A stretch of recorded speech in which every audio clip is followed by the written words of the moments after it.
Look Outreach is underwritten by the generous support of Munter Enterprises. Family owned and operated since 1972, integrity is important, as our family name is on every project. Our word is our bond. Munter Enterprises. Just build it.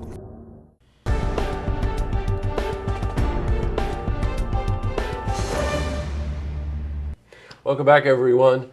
Well, I say it all the time. We live in such an amazing part of the country, so rich in history. And, we weren't there, really, for the Industrial Revolution. But there was a time in the 1800s, mid-1800s, really through like 1930, maybe even 1940, where this area that we live in right here was a huge industrial base. And there are canal systems and lock systems connecting all of it and all of this industry. Well, we're going to tell you about an event that's coming up where you can actually go over to the Feeder Canal. And joining me today is Kim Harvish, a friend of ours. You're here a lot, aren't you? Yes, you are. She's an educator with the Chapman Historical Museum in Glens Falls. Well, good day, educator. Good day. Great to have you here. Thank you. You hear about the Champlain Canal. You hear about different canals. The Feeder Canal actually does require a little bit of an explanation. It does. What is it? Yeah. It's a canal that runs 7 miles from the Feeder Dam in Glens Falls all the way to the Champlain Canal. And it actually serves its original purpose, which was to feed water into the highest point of the Champlain Canal. Now, of course, the Champlain Canal is navigable. Yes, right. People, boat on it all the time. The Feeder Canal is no longer navigable. There are certain areas where people can bring in their canoes and everything, sure. but they can't go through the locks and that kind of thing. Now, in its heyday, the Feeder Canal was built to service industry. Absolutely. Right? And all along, it's a man-made canal, too. The 7 miles was dug, right? It's not a natural phenomena there. And all along its shoreline, there were numerous industries. Oh, the pictures from back then are just amazing, because we just do not realize the industry that we had right along the waterfront.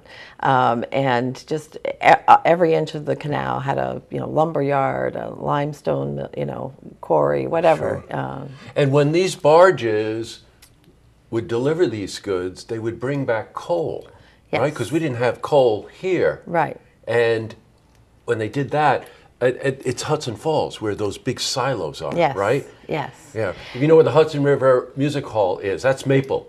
Yes. And if you just travel like 2 more blocks down on the right-hand side, you cannot believe these monoliths.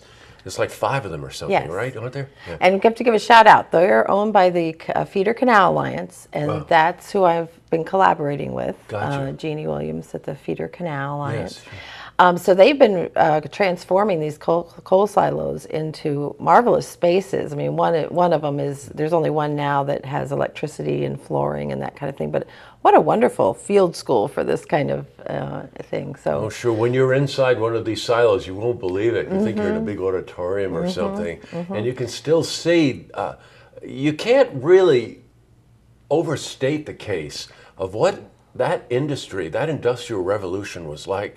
The heavy machinery and the manpower. As a matter of fact, a whole society was actually developed in that Feeder Canal, right? There were families that lived on those barges that were servicing those industries. That was a whole other population there, right? Absolutely, yes. Can you imagine? Yeah, we've been doing some research on, who the families were and that kind of thing. It's really interesting.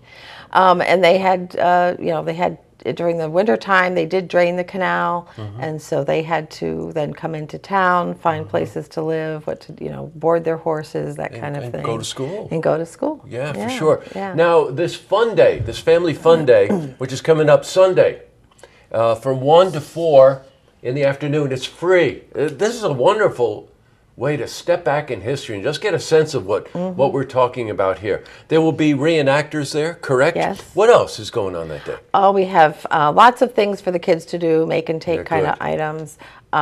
We have Rick Conley, who is coming with his, diorama. he does dioramas of he does the 5 combination locks, which is a really interesting thing to point out. And he's going to be working on a new one that he's doing. That's great.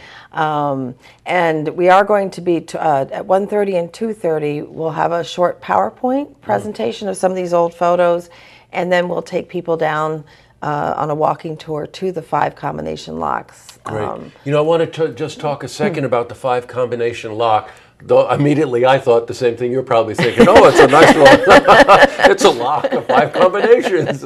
No, this is really engineering feat. In this 7-mile range of the Feeder Canal, in order to control the flow, they had this incredible, complicated 5-lock, meaning water locks, system. And you're going to have a demonstration of that. Rick is doing that, right? Well, we're not going to have a demonstration. Oh, okay. Rick does have his diorama that you'll get to see. Okay, but you'll be able to see what we're talking about. But you'll be able to see. Just being there is a fantastic experience, and it was to get there was quite a drop there. So there's 13 locks altogether on the canal, and there's 5 right there together, just like stair steps. Yeah, right. Actually, when you go over to the canal, you can see the steps, right? Yeah, really pretty fascinating. So look, Sunday afternoon, just head over there. Now, where you have to go to Maple Street? Yes. Where the silos are. 72 Maple Street, and you can park across the street. Yes. There's a Department of Public Works or something, and they're not there on Sundays, so we can use their parking lot. Great. So head over to Hudson Falls. You know where Stewart's is there, right near the Triangle downtown. You hang that left, which is really, I think, 196 too. I'm pretty sure it might be. But it's Maple Ave, and you just get down about a mile, and you'll see these huge silos. You cannot miss them. There's parking right across the street, and just walk across and learn something. Just to see the photographs alone is really worth it, because you will not believe the industrial complex that existed right here in our backyard. And if you're a teacher, or you have some kind of an organization that you'd like to have us come and present to, we also have some funding for that. Oh, that's great. We'd love to have you call me at the Chapman, and we'll talk about it. Great, Kim. Great to see you as always. Always a pleasure to have you here. And this is a wonderful idea. This is a fantastic. Okay, Sunday, 1 to 4 p.m. Head over to Hudson Falls. Very nice to see you again. All right, thank you. You're welcome. See this interview again. You can head to our website, looktvonline.com.